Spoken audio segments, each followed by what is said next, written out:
संयम भाव जगाना गुरुवर काम तुम्हारा है। संयम पालन करना गुरुवर काम हमारा है। अभी तो प्रतिपल प्रतिपद मेरा संयम पति पर हो। मेरा अंतिम मरण समाधि तेरे दर पर हो। बोले अनंतानंत सिद्ध परमेश्वरी भगवान की, देवादिदेव आदिनाथ भगवान की, देवादिदेव मूलय चैतन्य चमत्कारी चिंतामणि पार्श्वनाथ भगवान की, परम पूज्य आचार्य भगवंत ईश्वर विद्यासागर जी, विराग सागर जी, विशुद्ध सागर जी, विभव सागर जी, 2.5 दीप में विराजमान 3 कम 9 करोड़ मुनिराजों की, द्वादशांग जिनवाणी माता की। प्रिय बंधुओं, गलती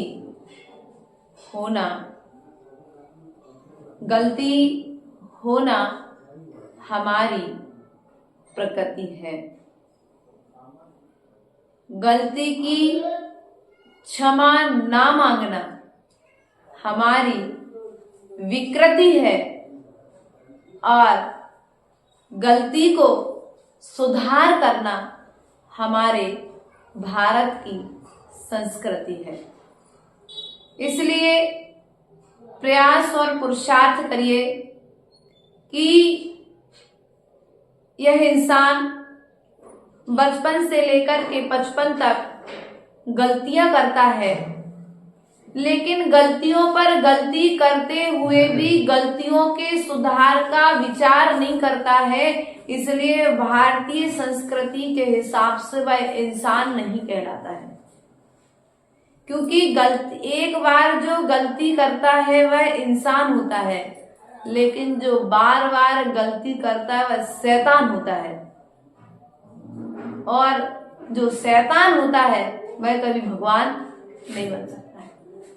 और हमको भगवान बनना है, हमारे लिए अपने संसार के दुखों से छूटना है।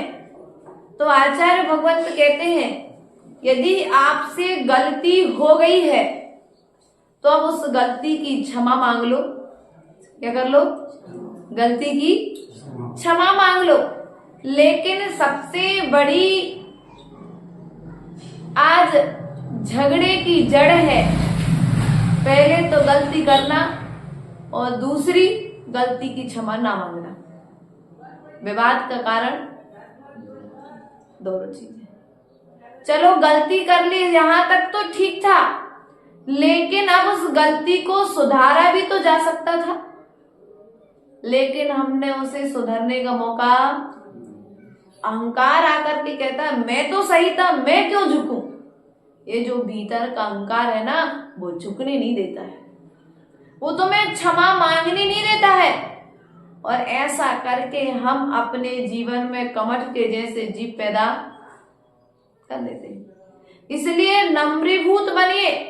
यदि तुम्हारे लिए गुणों से भरना है, अपने जीवन में कुछ पाने की चाह है, कुछ करने की चाह है, कुछ बनने की चाह है, कुछ परोपकार करने की भावना है, कुछ दूसरे का उपकार करने की भावना है, कुछ हद तक यदि अपना उपकार करने की भावना है, तो आप क्या करिए, गलती अगर हो गई है तो उसकी क्षमा मांगना सीख लीजिए। यदि गलती की क्षमा मांग लोगे तो फिर सब तुम्हारे हो जाएंगे।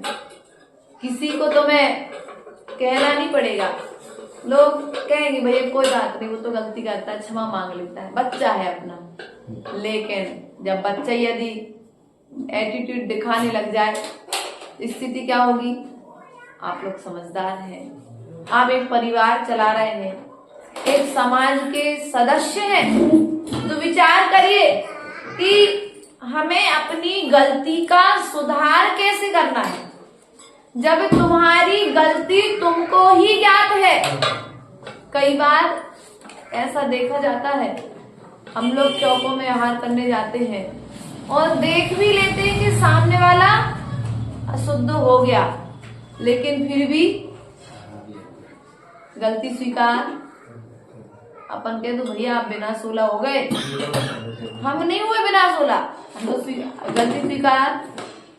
अब क्या होगा, ऐसा करके क्या कर रहे हैं आप, आपका क्यों 4 लोगों के सामने एक तो हमें आहार देने नहीं मिलेगा, आहार का लोभ। दूसरा, अब हमने कहा है कि हम छिपे नहीं हो, माता जी कह रही है छिप गए हैं, तो हमें नीचे देखना, हमारे अहंकार की पुष्टि।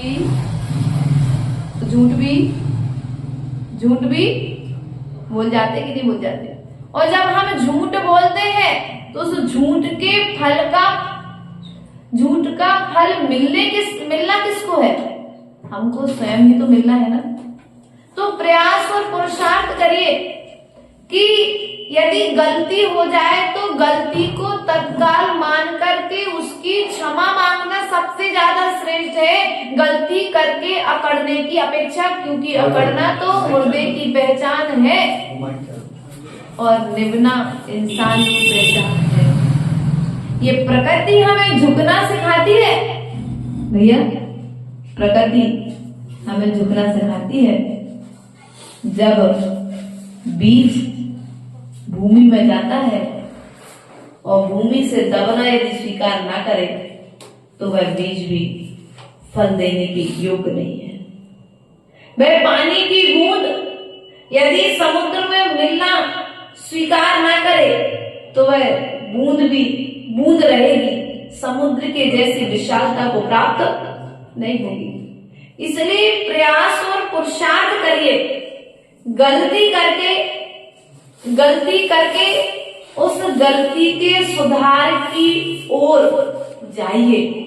गलती करना अपनी प्रकृति मत बनाइए, गलती को सुधार करके अपने श्रवण संस्कृति की रक्षा कीजिए, क्योंकि हम जैन कुल में जन्मे हैं, भगवान महावीर स्वामी के शासन काल में जन्मे हैं, जहाँ पर प्रकृति हमें झुकना सिखाती है, हमें प्रकृति मिलकर के रहना सिखाती है, हमारी प्रकृति के पशु पक्षी हमारे लिए एक साथ भोजन करना सिखाते हैं, हमारे फूल पत्ते हमारे लिए एक साथ बैठ कर के खेलना और हंसना सिखाते हैं। हम उस देश के वासी हैं। प्रिय बंधुओं, विचार हमें स्वयं करना पड़ेगा, क्योंकि भगवान हमको बनना है, भगवान हमको बनना है। पाषाण में भगवान बनने की क्षमता है, एक इंद्रिय है, जब तक वह पंचेंद्रिय अवस्था को प्राप्त नहीं होगा तब तक वह परमात्मा नहीं बनेगा। अभी एक इंद्रिय है तो खदान से निकलने के बाद वह अजीब है, जीव से रहित हो जाएगा। शिल्पकार उस पर छेनी चला करके प्रतिमा की आकृति दे देगा। पाषाण तुमसे अच्छा है, खदान से निकला, शिल्पकार की मार सही, शिल्पकार की छेने की हथौड़ी की मार को सहन करके वह मंदिर में पूजा के योग्य बन जाता है। और हम अपने बड़ों की डांट, अपने बड़ों के अधिकार में रहना पसंद करते हैं क्या? नहीं करते। हमें बड़े डांटते रहते हैं, और तो और गलती करने के बाद में यदि हमारे बड़े हमें हमारी गलती का बोध कराते हैं तो हम अहंकार के वशीभूत होकर के उन बड़ों की अभिनय को भी करने लग जाते कि नहीं लग जाते? इसका फल मिलेगा किसको? बड़ों का कुछ नहीं गया। वृक्ष ने तो तुम्हें फल ही दिया था, लेकिन इंसान ने क्या किया? उस वृक्ष के लिए भी अपने स्वार्थ के लिए काट करके चूल्हे में जला दिया। ये इंसान की प्रगति है। परोपकार करना सीखना है तो प्रकृति से सीखो। हमारी प्रकृति हमें क्षण क्षण में, हमारे पक्षी ना जब आकाश में उड़ते हैं तो एक साथ झुंड के साथ उड़ते हैं।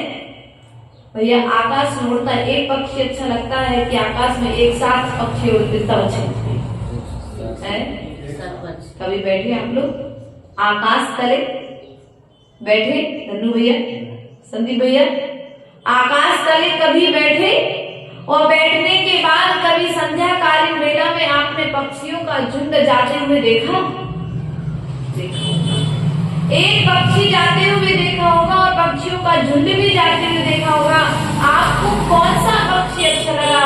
जो अपने समूह के साथ जा रहा था वह पक्षी अच्छा लग रहा था कि जो अकेले अपने रास्ते पर जा रहा था वह अच्छा लग रहा था? झुंड में जाने वाले, झुंड में। बस हम आपसे यही कहना चाहते हैं, जो हमारी विकृति है, जो हमारा स्वभाव नहीं है, उसे बदलने का प्रयास करो। हमने जो कुछ गलत आदतें अपने भीतर में डाल ली है, अपनी मान्यताएं बना करके रख ली है, उन मान्यताओं को तोड़ने की आवश्यकता है, उन गलतियों को छोड़ने की आवश्यकता है। हम भी क्या है, प्रभावना के एक अंग है, जिनशासन की प्रभावना के एक अंग है। हम एक साधन है, हमारी एकता जिनशासन को वृद्धिगत करती है। इसलिए प्रयास और पुरुषार्थ करिए, एक साथ बैठना प्रकृति से सीखिए, एक साथ रहना प्रकृति से सीखिए, अच्छा बोलना हमारी प्रकृति से सीखिए। एक समय की बात है, एक कोयल ने अपने बच्चे को कौवे के घोंसले में रख दिया। अपेक्षा काला है, और जैसे ही कौवे को पता पड़ेगा कि कोयल का बच्चा है तो ये उसे मार डालेंगे। इसका उपाय क्या है? इसे कौवे के घोंसले में ही डाल दो, जिससे वो समझ नहीं पाएंगे। लेकिन राज छुपेगा कब तक?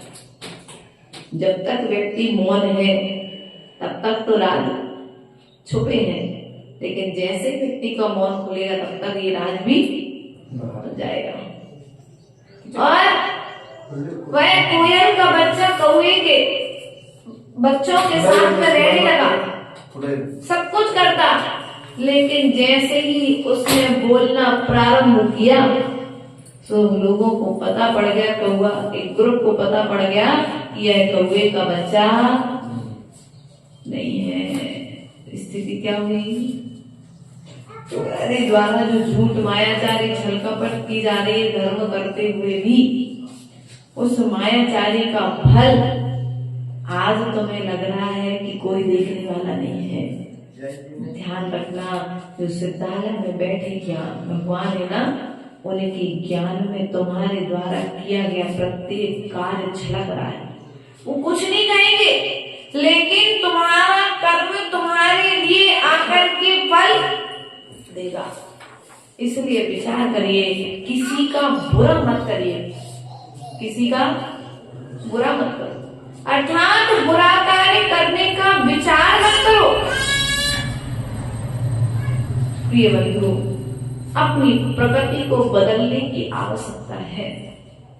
जल का स्वभाव शीतलता है। जल का स्वभाव क्या है भैया? शीतलता है। हमारा स्वभाव क्रोध करना, मान करना, मायाजारी करना, छल कपट करना। हमारा स्वभाव क्या है? हमारा स्वभाव है नम्रीभूत होकर के रहना। हमारा स्वभाव है लोगों का सम्मान करना, बड़ों के चरण छूना, बड़ों का अपमान करना हमारे देश की संस्कृति नहीं है। गुरुओं को सम्मान देना तो हमारे देश की संस्कृति रही है। यह वह देश है जहाँ पर गुरुओं के लिए भगवान की तरह पूजा दिया जाता था, लेकिन आज स्थिति क्या है? गुरुओं को सम्मान दिया जाता है क्या? विचार करना है। जितनी आस्था के साथ में हमारे पूर्वज गुरुओं के लिए सम्मान दिया करते थे, क्या उतनी श्रद्धा के साथ आज हम सम्मान दे रहे हैं? देखो वैद्य वाले तुम लोग तो दे रहे हैं। अभी हम लोग इटारसी में भी थे, वहां पर बहुत अच्छी भक्ति मिली लोगों के भीतर में। समाज का जो सामंजस्य था, यदि सीखना है तो हम आपसे कहेंगे कि एक बार इटारसी समाज से सीखो। अपने भीतर की बात बंद उठी, लाख की खुल गई तो इसलिए अपने समाज की बात को, अपने घर की बात को घर के अंदर में ही संभालने का पुरुषार्थ। वहां पर जॉइंट फैमिली है, लगभग 200-250 घर की समाज है। समाज बड़ी है ये मायने नहीं रखता, समाज छोटी हो या बड़ी हो, एकता कितनी है ये मायने रखता है। कई बार ऐसा भी देखने में आता है, 4 घर की समाज, वो 4 घर की समाज में भी एकता, कहने को व्यक्ति 4 एक दूसरे की बुराई कर रहा है, दूसरा तीसरे की बुराई कर रहा है, तीसरा चौथे की बुराई कर रहा है, चौथा पांचवे की बुराई कर रहा है। बुराई करने से फुर्सत नहीं है। तो ऐसी समाजें भी हमने देखी है। यह जो एकता है, यह एकता हमारे उत्कर्ष का कारण है। भैया,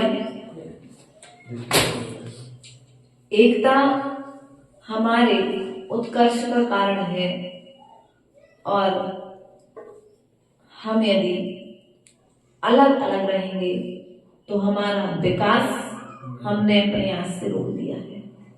हमें आज अपनों पर विश्वास नहीं है, हमें परायों पर विश्वास है। हमें परिवार के सदस्य पर विश्वास नहीं है, हमें पड़ोसी पर विश्वास है। हमें पुत्र पर विश्वास नहीं है, हमें दूसरे के पुत्र पर विश्वास है। ध्यान रखना है, भाई को भाई पर विश्वास नहीं है, मित्र को मित्र पर विश्वास नहीं है। देखो, मित्रता के क्षेत्र में कृष्ण और सुदामा का नाम आता है, भाई और भाई के क्षेत्र में राम और लक्ष्मण का नाम आता है।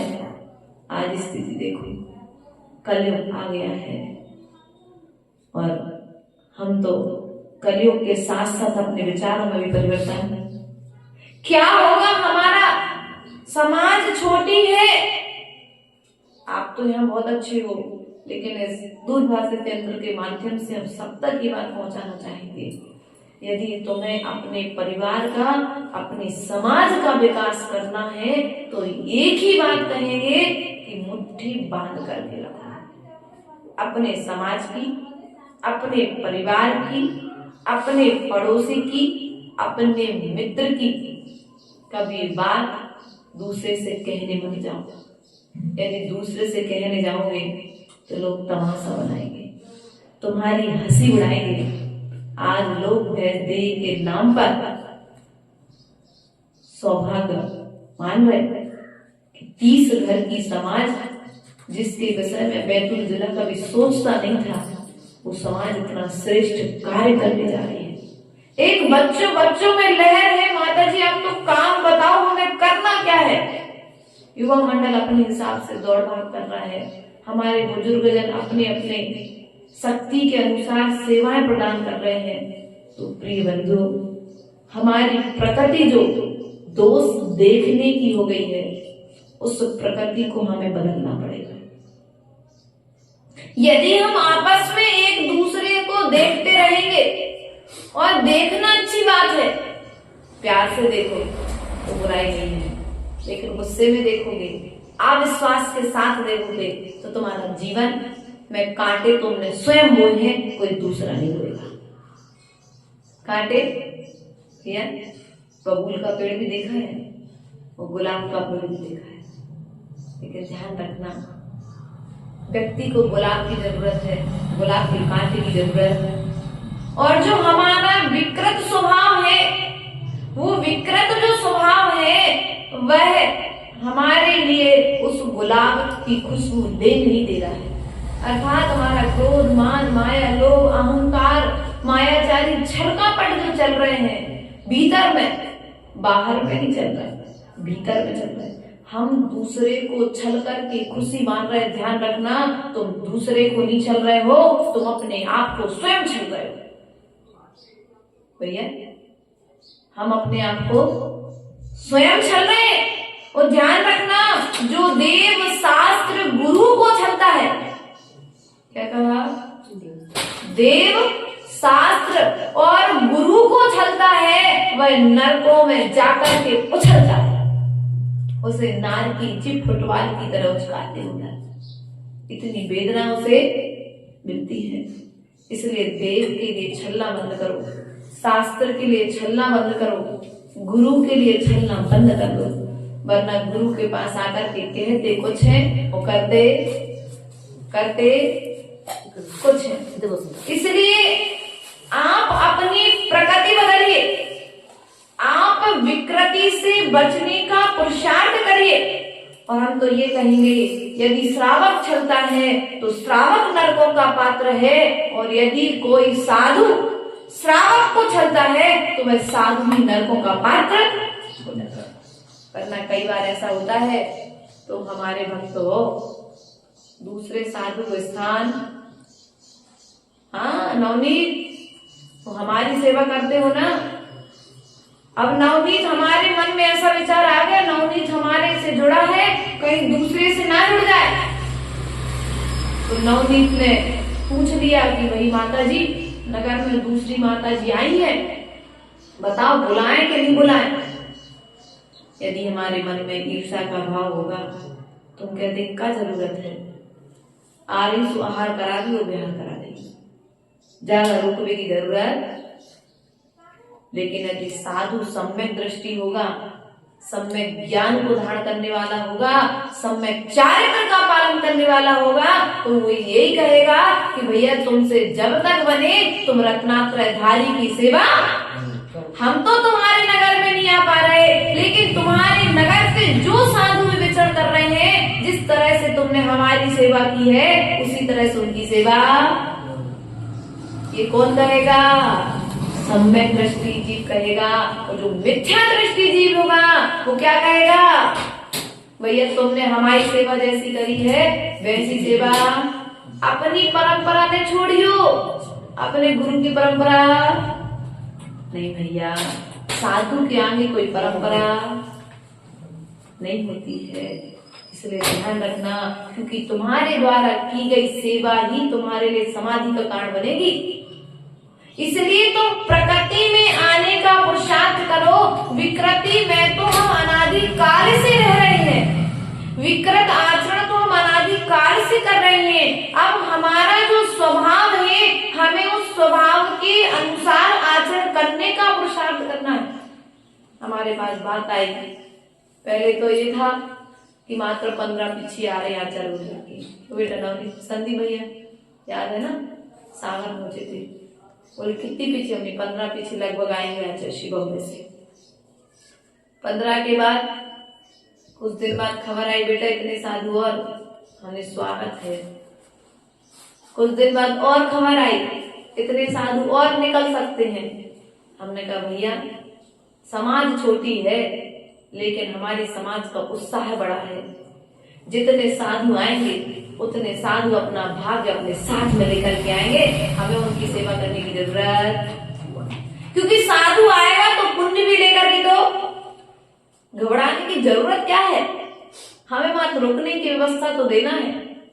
साधु का पुण्य साधु के आगे चलता है, इसलिए प्रयास और पुरुषार्थ करना। हमने तो इतना ही सीखा है अपने गुरु जी से कि बड़े मिले तो हाथ जोड़ देना और छोटे मिले तो गले लगा देना।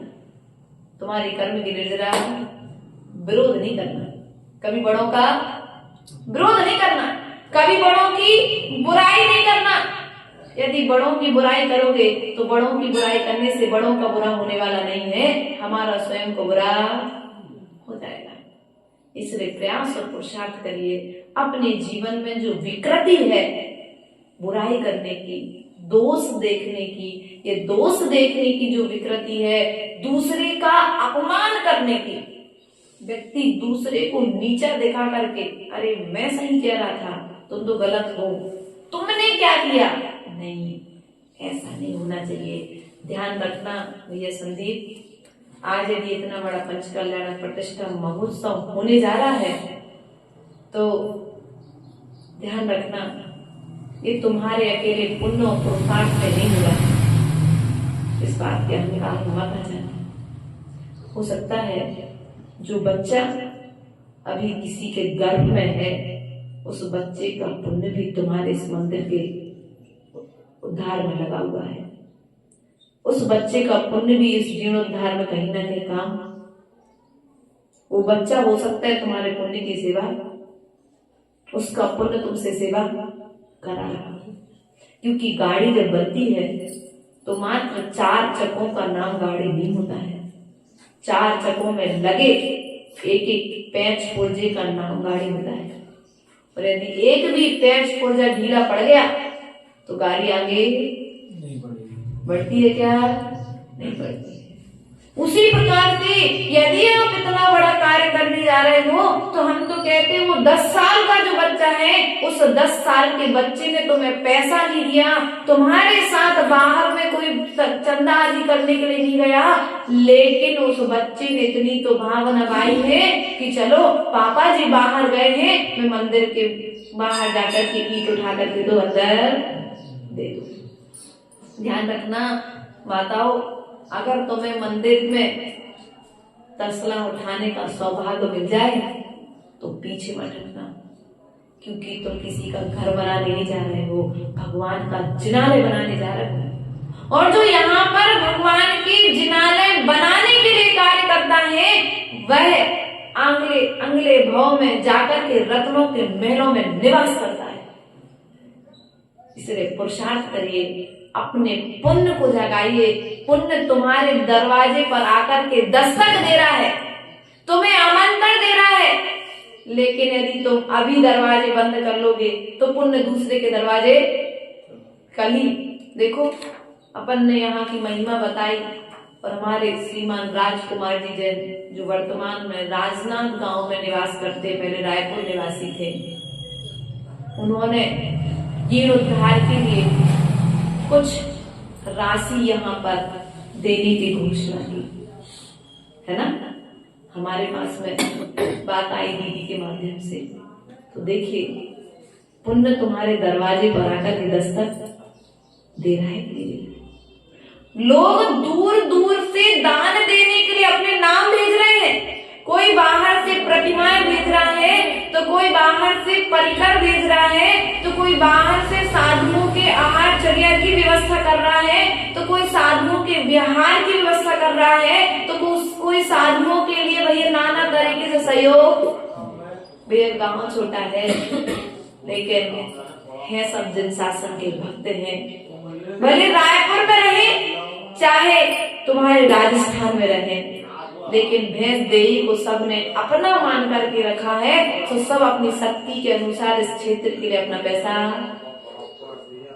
ध्यान रखना, जितना समर्पण दूर का व्यक्ति तुम्हें अपना मान करके कर रहा है, उतने ही ईमानदारी के साथ तुम्हें कार्य करना। तुम बेईमान मत हो जाओ, यदि तुम ढीले पड़ गए तो काम तुम्हारा फैल जाएगा। क्योंकि अभी तुम्हें इस पंचकल्याणक की प्रतिमा की, मंदिर की महिमा का ज्ञान नहीं है, इसलिए तुम लोग सोचते हो कि हो जाएगा। नहीं, ध्यान रखना, जहां जहां पर भगवान का विहार होता है वहां वहां पर सौधर्मिंद्र समूह रहता है। दिव्य ध्वनि जब केवल ज्ञान होने के बाद स्वर्ण कमलों की रचना करता है, आपको तो मात्र एक मंदिर बनाने का सौभाग्य मिला है। एक कर्नाटक माता हुई हत्तीमब्बे और गुड्डूमब्बे, ये महाराष्ट्र का एक हिस्सा है अपना नजदीक, है ना। कर्नाटक ज्यादा दूर नहीं है। हत्तीमब्बे और गुड्डूमब्बे 2 कर्नाटक माताएं हैं, दोनों सगी बहनें थी, है ना, दोनों सगी बहनें थी। और जब ससुराल में पहुंची तो उनसे पूछा गया कि बेटा तुम्हें कुछ कार्य करना है क्या? सुनने कहा हाँ, मेरी भावना है कि मैं 1000 कितने आठ भैया, धनु भैया, कितनी 1008 संजय सर उपयोग इधर रखना, 1008 सोने की प्रतिमाओं को विराजमान करने की भावना है। कितनी?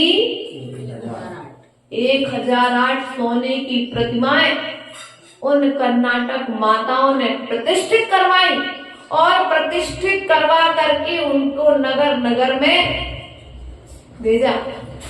नगर नगर में, घर घर में जो चैत्यालय है महाराष्ट्र में, कर्नाटक में, वो कहीं ना कहीं हमारे कर्नाटक माताओं की देन है।